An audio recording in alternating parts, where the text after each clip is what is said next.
নমস্কার, কারি টেলসের আরেকটি ভিডিওতে আপনাদের সকলকে স্বাগত জানাই। আজকে আমি আপনাদের সাথে শেয়ার করব দই বড়ার রেসিপি। দই বড়া খেতে তো আমরা সকলেই ভালোবাসি, তবে আপনার কি দই বড়া বানানো অনেক বড় সড়ো প্রসেস মনে হয়? অথবা আপনাদের বানানো দই বড়াগুলো কি সফট আর ফ্লাফি হয় না? তাহলে আজকের এই রেসিপিটা আপনাদের জন্যই। তার জন্য প্রথমেই বিউলির ডালকে 5 থেকে 6 ঘন্টার জন্য জলে ভিজাতে দিয়েছিলাম। তারপরে মিক্সিং জারে কলাইগুলোকে নিয়ে ভালোভাবে মিহি পেস্ট তৈরি করে নেব। পেস্টটা যেন খুবই মিহি হয়, না হলে কলাই কলাই থেকে গেলে বড়াগুলো ভালোভাবে তৈরি হবে না। এবার একটা বাটিতে কলাইয়ের পেস্টটাকে ট্রান্সফার করে নেব। তারপর পেস্টটাকে বিটারের মাধ্যমে অনেকক্ষণ ধরে বিট করে নেব। এটাই একটু টাইম টেকিং প্রসেস, যত ভালো বিট হবে তত ফ্লাফি হবে বড়াগুলো। কিছুক্ষণ পরে পেস্টটার মধ্যে সামান্য নুন দিয়ে আবার খানিকক্ষণ বিট করে নেব। তারপর একটা বাটিতে জল নিয়ে তার মধ্যে সামান্য ডালের পেস্টটা দিয়ে দেখবো ভেসে উঠছে কিনা। যদি ভেসে ওঠে তাহলে পারফেক্টলি ফেটানো হয়েছে, আর যদি ডুবে যায় তাহলে আরও কিছুক্ষণ ফেটিয়ে নিতে হবে। এবার কড়াইয়ে তেল গরম করে মিডিয়াম টু লো ফ্লেমে বড়াগুলোকে একে একে ভেজে নেব।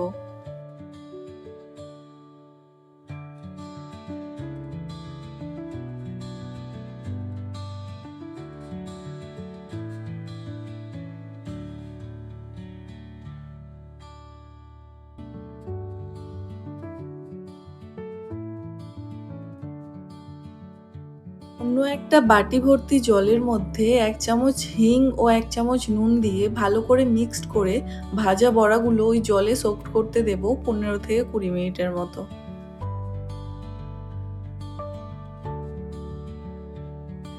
এবার পুদিনা, ধনেপাতা, কাঁচা লঙ্কা, নুন ও সামান্য জল দিয়ে একটা চাটনি তৈরি করে নেব।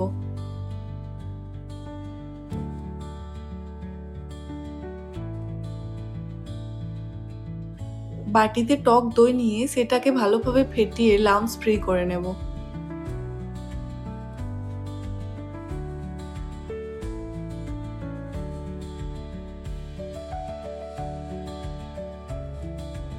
এবার সোক করে রাখা বড়াগুলোর জল ঝরিয়ে প্লেটে একে একে সাজিয়ে নেব।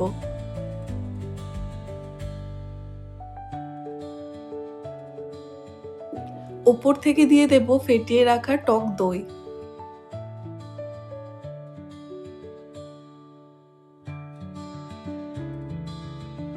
তারপর স্প্রিঙ্কেল করে দেব বিট নুন ও চাট মশলা।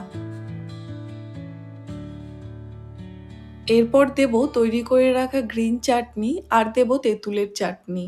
এই তেঁতুলের চাটনিটা আমার অলরেডি তৈরি করা ছিল, তাই ভিডিওর মধ্যে রেসিপিটা দেখাতে পারিনি।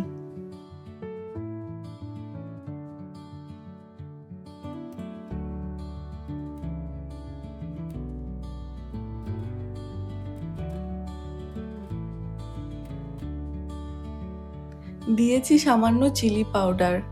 এরপর ওপর থেকে সেও ও বেদানার কয়েকটা দানা ছিটিয়ে দিলেই রেডি হয়ে যাবে পারফেক্ট দই বড়া। এই রেসিপিটাকে ফলো করলে দই বড়াগুলো এতটাই সফট হবে যে 1 চামচ মুখে দিলেই একদম তুলোর মতো মিলিয়ে যাবে। তাহলে ভিডিওটা কেমন লাগলো কমেন্টে অবশ্যই জানাবে। আরও নতুন নতুন রেসিপির ভিডিও পেতে চ্যানেলটাকে সাবস্ক্রাইব করতে ভুলো না যেন।